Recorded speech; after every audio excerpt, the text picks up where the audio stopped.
So I just wanted to thank you for inviting me to present today. And I also wanted to pay my respects to the traditional owners and elders of the lands from which I am presenting today. I would also just like to provide a disclaimer around, which is that I've done my best to try and make sure that the presentation is accurate. If there's any questions after, or you want to ask me something, you can always email me.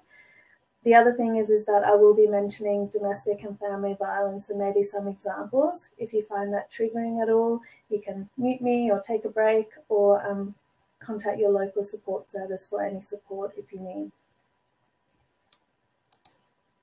Just a short overview of what I will be talking about today, just a quick about us and where the service in which I work from.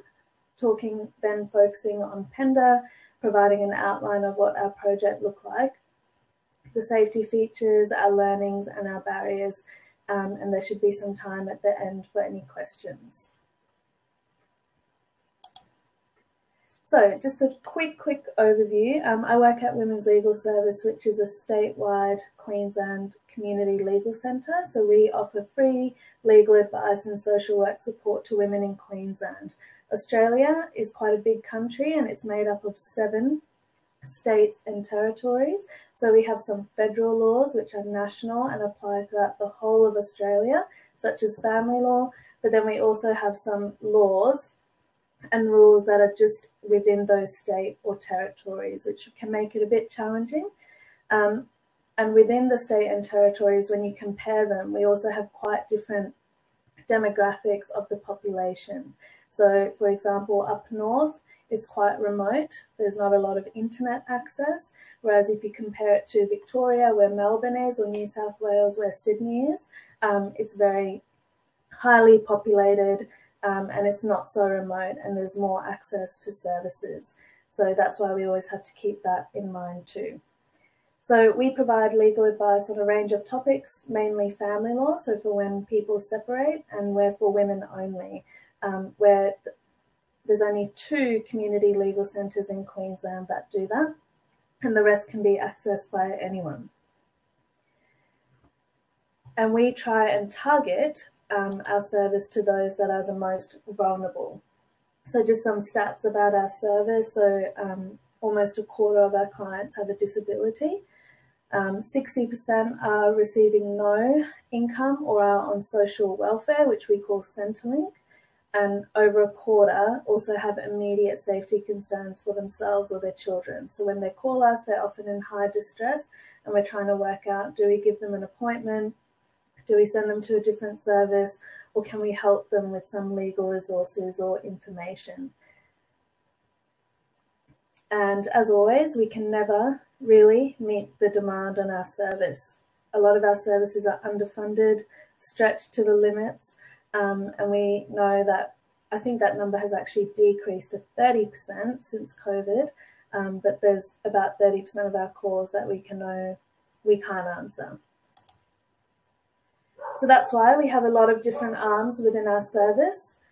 So we operate with our 1-800 helpline, and then we have these high intensive units, domestic violence units, and a whole range of different other ones. So Counselling Notes Protect for sexual assault victims, financial abuse prevention units, and health justice partnerships, where a lawyer is placed within a hospital, and women, often through the maternity wards, can access a lawyer for free at usually a time when they need it most.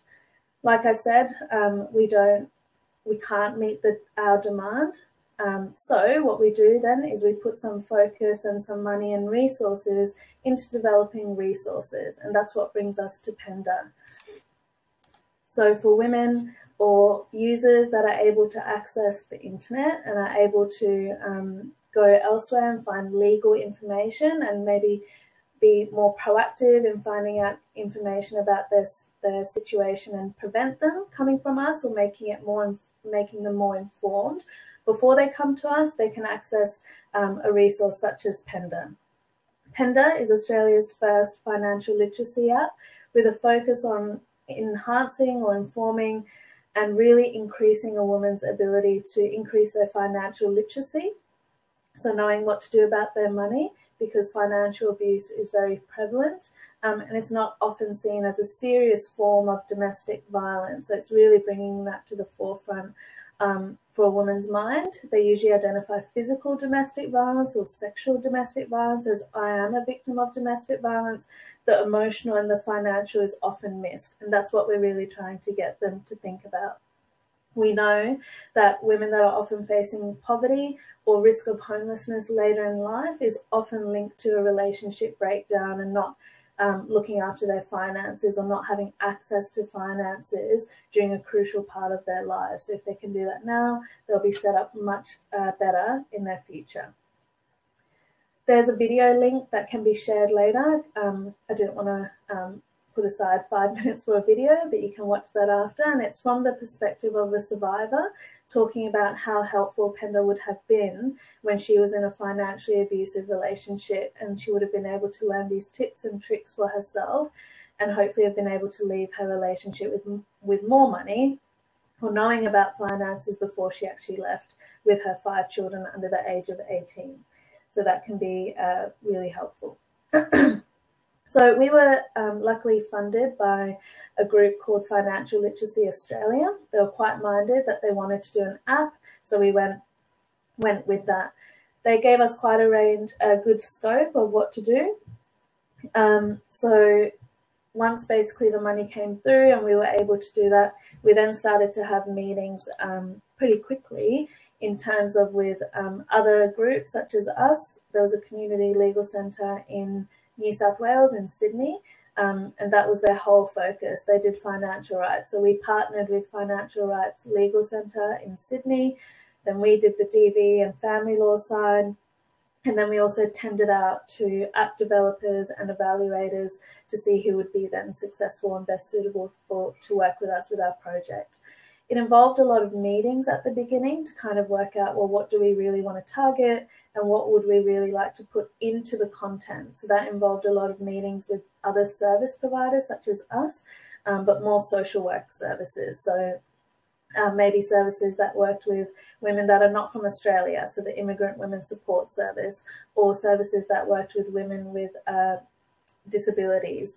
So working out, well, how should we design the app, and then what should we include in the app, because there really isn't just one answer that fits all, which was quite a big challenge, which I'll talk about at the end as well. We also engaged midway through the project, which I just thought I'd mention, a plain English language expert. So sometimes as lawyers, or we might get caught up in writing just in the way that we do, but that's not always helpful for somebody that might have lower literacy or find it difficult to read large volumes of content when they're in a panicked situation and when there's so much chaos in their lives. So that was really helpful. We had to make it simpler, make it easier to read, and just make it easier to absorb when they needed it. So we started off with those meetings, tendered out, and then we really sat down and talked about the content and the design. What was really important, and that I'd recommend if this is something that you ever do look at doing, is doing focus groups. So at the very beginning, we did focus group with survivors, so women that were at the end of their journey with their domestic violence, so they had left the relationship, everything was sorted out and they were safe, so they were able to partake in these focus groups. We also met with key service providers in our area, mainly in Brisbane, which is where we're based. And we also by then had chosen the evaluators and the app developer. So we were all included in the groups, and the other group from Sydney also flew down, which was really good. As we then started to learn, okay, this is what we want to do, we then refined the content and the design even further, which then let the app developer do a beta test. With the beta test, which I think he called a wireframe, it was more in a website and it was a little bit tricky to look at because it didn't quite look like how an app would, but it was enough to then allow for another focus group and for us to send it out to other service providers in the area to then say, well, this is what we think it's going to look like, and this is the content that we're going to put in. How do you think that this would have been helpful for if you were leaving a relationship? Or for the service providers, do you think this would be useful if you were sitting down with a client and explaining to her what might be helpful for when you're planning to leave a relationship or you're planning to be safe? Throughout that focus group, and then really, again, really helpful, we were pulled out of our bubble to then see it from the perspective of somebody totally new. And there was a big kind of redesign again, further refinement, which then led to the draft app release. We then did further testing with staff and other services and clients, and then it led to the final app release. There were many beta versions, I think, because as in the back end, you can go in and test the links and look at the content and refine it even further and further. Once the app was then launched at Parliament House in Canberra and it was released, it then handed over to communications and marketing to then do the comms side of things and actually get it out there.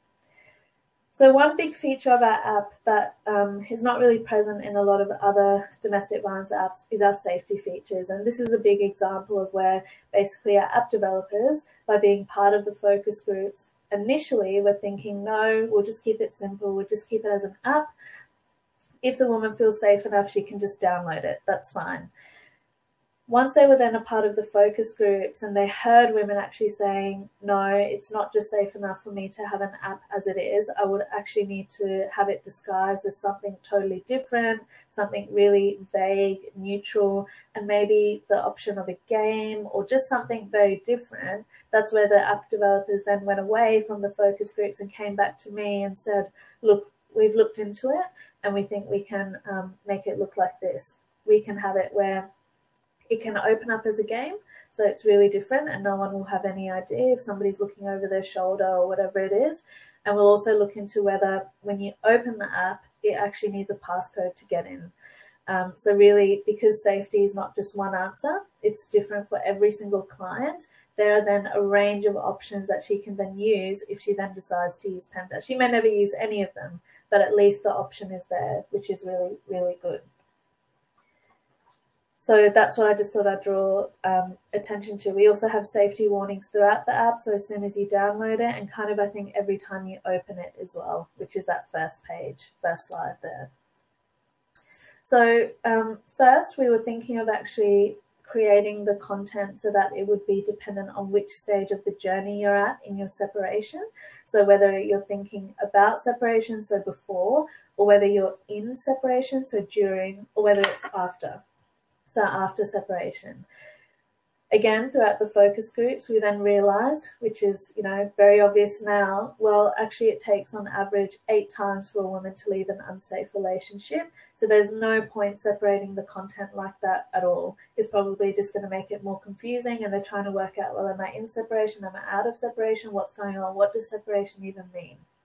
So what we then decided to do was to bring it back and just divide it into the 9 sections that we then have. So safety, money, and domestic violence at the very top, which is the most important.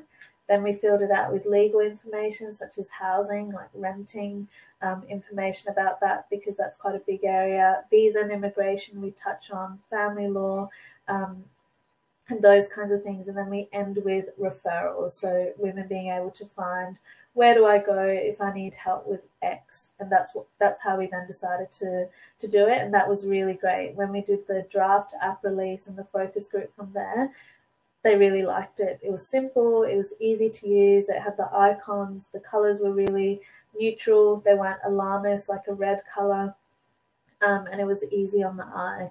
There's quite a few click-through sections, which we couldn't really avoid. So if you go into, for example, money, and then it has that long menu in the middle, and then you could go into loans, and then there's another menu of 5, and then it can break off into that. There wasn't really much we could do apart from just having really long pages or just having links to other information websites, which we thought there'd be a great risk in because websites can be taken down, they can break the links, and also that information can be outdated. So the view that we just took is basically we heard the story of where a woman in rural Queensland, so up north, where there's very limited internet access, where she basically went into town, so just to the shops where she could access the internet to download our old app, which is no longer available, to download that and then go back home. So then she had the phone numbers and the information that we needed. So we kind of kept that at the forefront of our mind with thinking about, okay, well, this app should have just enough information to give the woman that she might need at that point in time, and enough referrals to get her out and call whichever place that she needed to. We didn't want to have where it really had no information and wouldn't be helpful at all, but it was a really hard balance to find. But that's an example of some of the information that we included. We also had to go out to other state and territory community legal centres. So rental issues in Australia are divided by state or territory. So we had to go to each one, find the expert in that area and check the information that we had. So we had a template and then they had to fill it out and give it back to me, which provides further complexities when you're trying to make sure that the information is up to date and relevant. Same for domestic violence, that's different throughout Australia. So that brings me then to some of the challenges where we probably learnt the most while we were doing it. The project was about 2 years, and there were a few things that we found throughout the time. One thing is the gendered issue. So we work for women, and we are just a women's service. When we would go out to different organisations such as banks or different communications, often we were faced with the question around, why is it only for women?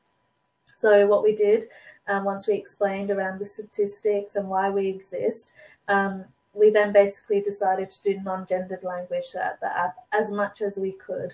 Obviously, working at Women's Legal Service, I'm used to saying women or men, but that's not always that commonplace when they're talking about domestic violence, which is fine. So we learnt from that and went from there.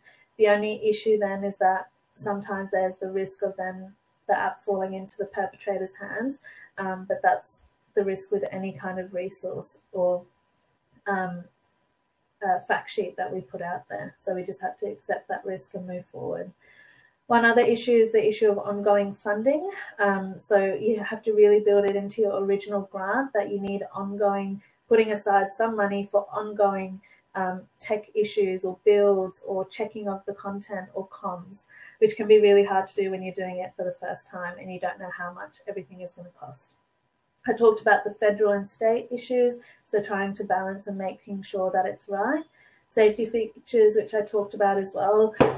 Not assuming what people need or want is a challenge that we had at the very beginning. I probably had that too. But once you talk to more people, you're actually engaged with other survivors and service providers, you learn so much. And then it's like an information overload, and then you've got to pick and hopefully you've done the right job.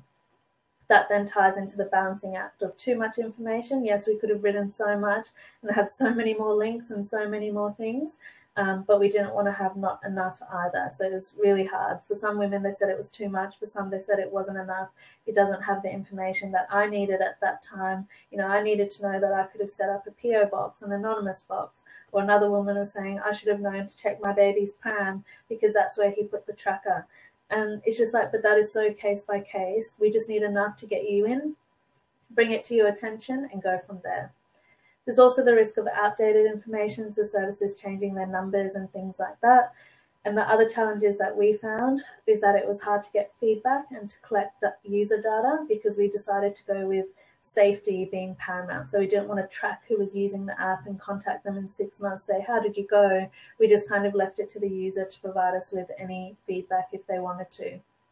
And also getting it from service providers because everybody is so busy. There's budget constraints, capacity issues, just like us, we're always strapped. So leaving it up to them, you really need to build the relationships as much as you can to really have one person that you just liaise with and they can provide that feedback that way, which is what I would recommend. So the learnings is no one size fits all. There's no way one resource can match the needs of every single person that could ever use it, especially in the realm of domestic violence and separation when every client that I've ever spoken to in 5 years is so different from the next. Don't make assumptions about what people need. Learn as much as you can and learn to take criticism as well, which is something I had to learn. Although it's not criticism, it's just constructive feedback.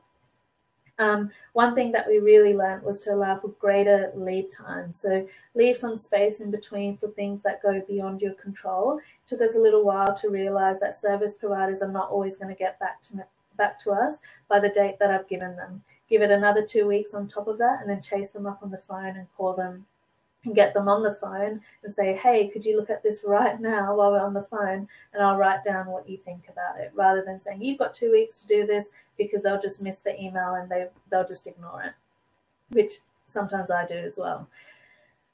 Use the deadlines as a way to kind of keep on track of things rather than just leaving it. Having a really good relationship with whoever you're asking feedback from, and also with your funders, is great. There were a couple twice, I think, where we were pushing it beyond the deadline. We were quite worried, what are the funders going to say? And all it took was an email and a phone call just to say, look, this is what's happened. Could we have an extra month or whatever it is? And they were more than happy to do that. So at least that stress and pressure wasn't on us then, and we could actually deliver a good product rather than a very rushed one. Build in time and money for communications and advertising. That's what really increased our uptake of downloads. So there was a big news article a day before the release. We did direct mail, we had meetings, we did stuff online. And the biggest thing we had was the advertisement of the app in the back of women's bathrooms throughout shopping centres around the Christmas time. And that's really what made a big difference. We noticed once that stopped, the downloads really decreased. And one thing I would always say in services like ours, if they also exist there, is teaching more than one person about the technology and about the app, so that if that person's leave, you don't lose that expertise and knowledge in that area, and they can still continue on with that. And also, if you can, allow more money in the grant for later development, tech updates and checks like that, because it's always expensive to do and it's hard to find the money when you might need it. So I just thought I'd provide some examples of feedback, where you could provide feedback in one of three ways, either through a survey within the app. There's like a thumbs up and a thumbs down, and then an open text box about what you can write in, which is an example of what's on the screen now. And you could also do the Google Analytics and App Store reviews. So it was really nice to provide and see this feedback. Obviously, we got some strange ones, like here's my name. And also we realized people were then asking us questions, which we couldn't reply to. And that was really hard, because some of them were where, at the top where she's saying, they're making me, I can't move, what can I do? And those kinds of things. So it's just, you have to rely on the user then figuring out, we're not going to reply, and can you please access this service from here? And another example. So yeah, so it was really nice to see positive feedback. And then actually realizing, I can change my passwords and I can do this and stuff like that, which is really good. So another key part of our project is that we built in the ability to evaluate, which is a key thing when you're building a resource, because I might think I've done a good job and great, it's done, see you later. But actually we need to know, was it useful, was it safe, and was it easy to use? So we had an evaluation company come in and do that. It was quite limited because we weren't tracking people and their use entirely, which other apps might do. So it was just within the ways that they could do it, and trying to call some service providers and some of the survivors that could be part of it. The findings were basically is that service providers said they would recommend it to their clients and to their colleagues and other service providers, which is great. And they also realized there's no one answer for anyone. So safety, we can't just say, this woman's unsafe, so she can't use it, and this woman is safe. Safety is always changing, the situation is always changing, and it's so different from one to the next. So that's why we have the options, and she can then decide what she wants to do with them. If it's really unsafe, she'll never download it. She might ask a friend or family member to do it instead, or she might do it when she's at the bank and do it that way. The recommendations were things that we followed but couldn't do as much, so it's more for the future if we ever do it again or somebody else does it again, which is really to focus on user testing, having a targeted communication campaign, which we could in some part do, would have loved to have continued it if we had the funds, and looking into how to collect the data at the beginning, which is really crucial. Doing things like, so I mentioned before, the plain English language expert. That was really, really crucial, because then we carried that out throughout our communications, our flyers, our emails, and throughout all of the content. It was all checked by her as much as she could. And then once we kind of had a style in the way that we wrote, then it was very much easier to follow it that way. You'll always get feedback along the way as well from people. services started to email us to say, why didn't you include our service? Why didn't you do this? You should have done this. When I just explained, well, there's only so much we can do, and if I could have, I would have included every single service in Australia, because again, it's not just within my own state where I live and work. I was doing it for the whole of Australia, which makes it more difficult. And there's always a risk of services losing funding and then referring a woman there when they actually no longer exist. So it was a very fine balancing act of what I could do and what I couldn't do. And I admit I probably got some things right and some things wrong, but it's all a learning experience, and there's only so much you can do at the end of the day. And what is really crucial is making sure that here's the information, they can read it, they can learn from it. They might not even read it at all, and they might just go straight to the referral section and just say, I'm in Queensland, I need legal advice, and where do I go for that? And that's all it might do. So it really goes hand in hand with that as well. And really, biggest feedback is user testing. If we hadn't done any of that, the app would have probably looked so different and included really different information, which probably wouldn't have been as good or as useful at all to what it should have been. And I think that brings me to the end of my presentation. So again, a big thank you for having me. It's night time here in Australia, dinner time. And I just wanted to leave a few minutes for any questions that anyone might have around what we did or what we could have done or anything about Penda.